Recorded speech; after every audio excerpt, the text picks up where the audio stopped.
place for diplomacy in the world. The problem is that the issue we have with Iran is not based on a grievance. They're not mad that we did something, and so that's why they're acquiring a nuclear weapon. And if only we stopped doing what it is that aggrieved them, they would go away. This is not a grievance-based problem. This is an ideological problem. Because if you read the founding documents of the Islamic Republic, it doesn't describe the supreme leader as the leader of Iran. Iran, it happens to be the country they operate from. It describes him as the supreme leader of all Muslims in the world.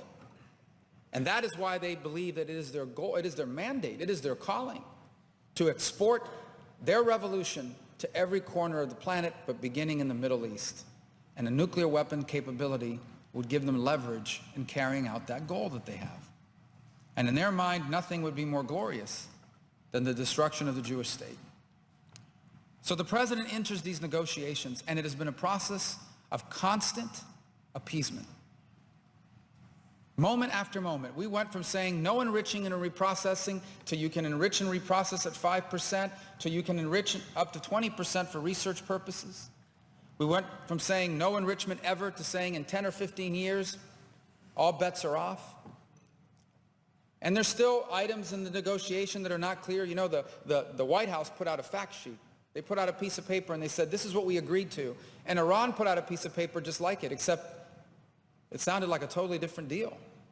For example, the U.S. fact sheet said that sanctions on Iran would not come off until Iran complied.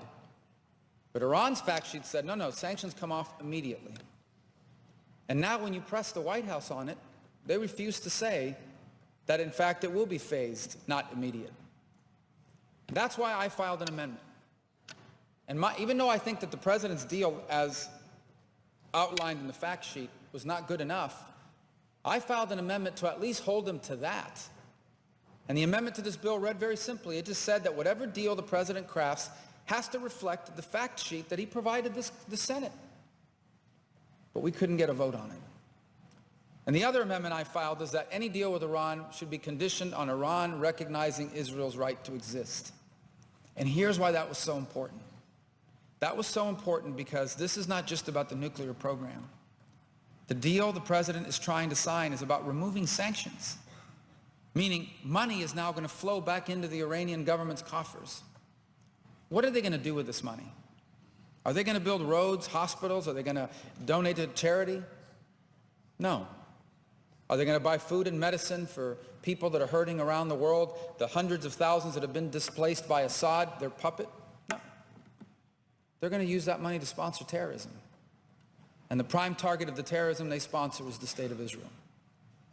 We couldn't get a vote on that amendment either. Apparently there are senators terrified of voting against that amendment, so they'd rather not have a vote at all. And so I am deeply disappointed by the direction this debate has taken, because I felt and I understand that this deal was carefully crafted. I'm on the committee that passed it. But I also understand that every member of the Senate has a right to be heard on this debate. And unfortunately, only a couple of amendments were allowed to be voted on, and no one else had an opportunity to get their amendments voted on, amendments that I thought would have made this bill much more meaningful. But now we've reached this point where the majority leader has filed cloture on the bill because it's time to move on to these other issues, and I respect that. And we have to make a decision. And the decision is not whether we're going to pass the bill we want or nothing at all. The decision is, are we better off as a country with this bill or with no bill? If we don't pass a bill, the Senate can still weigh in on the Iranian deal, but the Iranian deal kicks in immediately. And until the Senate acts, the sanctions will be off, at least the U.S. sanctions will be off. There's also no guarantee that the White House will even show us the agreement if we don't pass a bill. If we pass a bill, it delays the sanctions being lifted for a period of time. It requires the White House to submit the deal to us so we can review it. And ultimately, it calls for a vote, up or down, on approving the deal or not. It actually requires that that vote will have to happen. And there can't be any procedural process to impede it for the most part. So at the end of the day, while this bill does not contain the amendments, we didn't even get a vote on the amendments that we wanted. It doesn't contain the different aspects that I thought it would do to make it stronger. If left with the choice that we have now, I don't think there's any doubt that we're in a better position if this bill passes. Because at a minimum, at least it creates a process whereby the American people, through their elected representatives, can debate an issue of extraordinary importance. If I'm troubled by anything, is that while this issue gets a lot of coverage, I'm not sure the coverage accurately reflects what a critical moment this is. I said at the outset that I think a bad deal almost guarantees war, and here's why.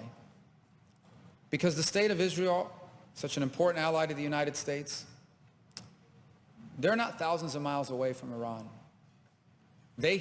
Put yourself in their position for a moment. The small country with a small population, 9 miles wide at its narrowest point, with a neighbor to the north that openly and repeatedly says it wants to destroy you and is on the verge of acquiring a nuclear capability. And Israel feels like their very existence is being threatened. And faced with that, Israel may very well take military action on their own to protect themselves. I think a bad deal exponentially increases the likelihood of that happening.